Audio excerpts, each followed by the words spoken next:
Let me take this opportunity to explain further, or to expagorate, or to explain more into details. All right, let me go back to what is the righteous chart. Righteous chart, every month who strived to be holy. Not kuti they are 100% holy. Zvavano kuti munhu akanzi A class kuchikora nditika waita A azviri kuti you 100%, even uri pa 75. So ndo zvatichichanza kuti vakastrive kudo kusvikira kuvo pekuti vari nani. So it is biblical, because munhu wese anobvunza kuti Prophet Madungwe zvamuri kutaura zviri biblical here. Let us go to the book of Genesis chapter 18. We see Abraham achitaura naMwari when God visited Abraham. Panonzi naMwari because panotanga panzi 3 men. Then 3 men vazoripotwa pakati pe that verse chapter 18 kuti they were angelic, pavanzi 3 angels, and then kusaskwashin papazonzi 2 angels pa 3 ma angelic ndopavaenda ku Sodom kunoparadza Sodom. Then one akasara pakati ndiye anga ari Mwari. Saka Mwari body yaMwari nedu yakatofanana. Nditika paibvunzo Abraham kuti ko pakaita 50 munokwanisa kuparadza Sodom, pakanzi ko pakaita 30, ko pakaita 20, pakaita 10, ndobva pashaika vanhu vakaita 10 mu Sodom and neGomora ndobva yaparadzwa. That was a righteous chart yavaitaurana naMwari. So ndo yatichiri kungopfurira naye pamberi tine every information. So every month tinenge tichirelease. Last month takarelease, so this month tiri kurelease zvakare.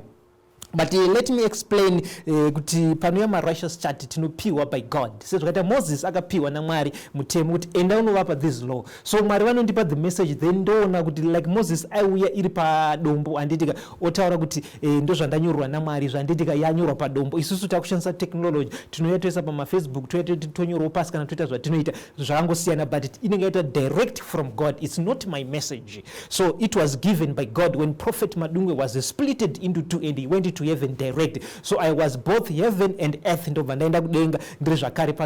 was splitted into 2. The spirit man went to heaven, the physical man was here on earth. Then Ndovanda enter into the gates of heaven. Welcome to heaven, Panama gates of brass and gold. Then Vandapina third heaven, first heaven, and now Pina second heaven, Vandapina Panama main throne. Jesus Christ was on the right side, then God on the center, Nama angelic energy, then Ndovata the righteous chart. So let me explain righteous chart yedu yemna June yakamira sei, because inde yemna June ya July chati yabuda. So tunaona kuti Harare yakaita 6850, Bulawayo yakaita 2005 amsoro, so tungoti 2005 anditika then Chitungwiza yakaita 1000, then Norton yakaita 800, then Gweru yakaita 3000, then Kwekwe yakaita 4230, then Mutare yakaita 1800, Masvingo yakaita 1700, then Zvishavane yakaita 3,000. So this month takakwanisa ngotaura only pamsoro pe Zimbabwe tinozobudisa international righteous chart, because my followers edu has all that international kana kuti they are not South Africans or the Americans, they are Zimbabweans. So that's why takabudisa this one. So these are the cities which were authorized by God to be released the information. So takarelease zvatakaudzwa naMwari. Mamwe tinenge tina all information tinenge tinayo. So tine vanhu, let me explain further. Tine vanhu vanoti all right, Mwari avaoneka nditika let us go to the Bible. Pani verse inoti in the book of John, 1 John 2nd and 3rd. Pani verse inoti hakuna akaona Mwari anditika no man has seen God anditika unless akabva anditika akabva kuna Mwari. Ndakataura ndikati vanhu vanobva kwakasiyana andika even the earth produces the people. Sepanonzi naMwari earth produces the shrubs, because pani nonzi the power layer anditika inenge iri pasi tikabva tikadzika under the soil andika pani nonzi the power of the power layer anditika that in creation andika ndomuno create zvinhu zvepanyika like vamwe vanhu vanouya panyika nemashrubs nechi anditika, but vanobva like Jeremiah chapter 1 vanoti they came from God anditika avo ndo vanonzi vanokwanisa kuona Mwari anditika. And even the Christians kana wao mwana waMwari auchanzi a man anditika or a woman, you are now a son and a daughter of God anditika. Sons and daughters kodati mava in the class like mava a small God and a small g mava kunzi ma small God. Saka makona wabuda mclass saka kwanza chinzi Mwari avaoneka anditika kodati ndo vanonzi vanhu anditika, but vanonzi ma sons and daughters of God vanoona Mwari because havasisiri vanhu anditika. They are no longer recorded as people or men, or panonzi God is not a man anditika. It's now advanced spiritual beings. Saka vanhu vaMwari vanoona Mwari sezvakaita na Prophet Madungwe. Saka totoshama vanhu vanenge vachiti Mwari havaoneki. Then kune vanhu vanoti Prophet Madungwe vanopenga. Let me answer them also anditika kuti ndakaona Mwari Prophet Madungwe havapengi, but zviri kuitika ndezvekuti ivo vanhu vari kutoti Prophet Madungwe vanopenga ndo vari kutopenga because munhu asiri kupenga muti anopenga saka rupenga ndiye ari kupenga. Then let me say more again anditika so Prophet Madungwe havapenge but nyaya iripo ndekuti vanhu havana the Holy Spirit. Indikauya ndine Holy Spirit ndichitaura zvandiri kuudza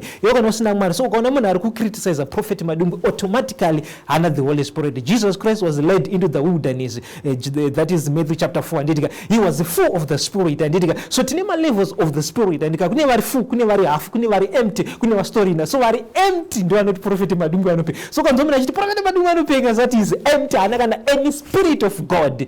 Saka munhu iye saka wese kanoda to judge kuti munhu ane mweya waMwari here unongonza kuti ari kuti chi about Prophet Madungwe the measuring line because I am equal to the Bible and above to the Bible. So ndo zvatinoita. So ukangoona munhu ati Prophet Madungwe anopenga automatically munhu iye hana mweya waMwari. Ibva watoziva kuti munhu kana mweya waMwari there is the spirit of the devil pamusoro pake. Alright. Saka Prophet Paraisa chata unobvumidzwa here kumbondipo kana example zvayo kuti aiwa Eliza takakuverenga Paraishas chati munokwanisa rongondipa example yekuti handina story zvoMwari kuti maybe tomboti Jabulani ndakamuona ari Paraishas chati munokwanisa rongondipo munhu wani.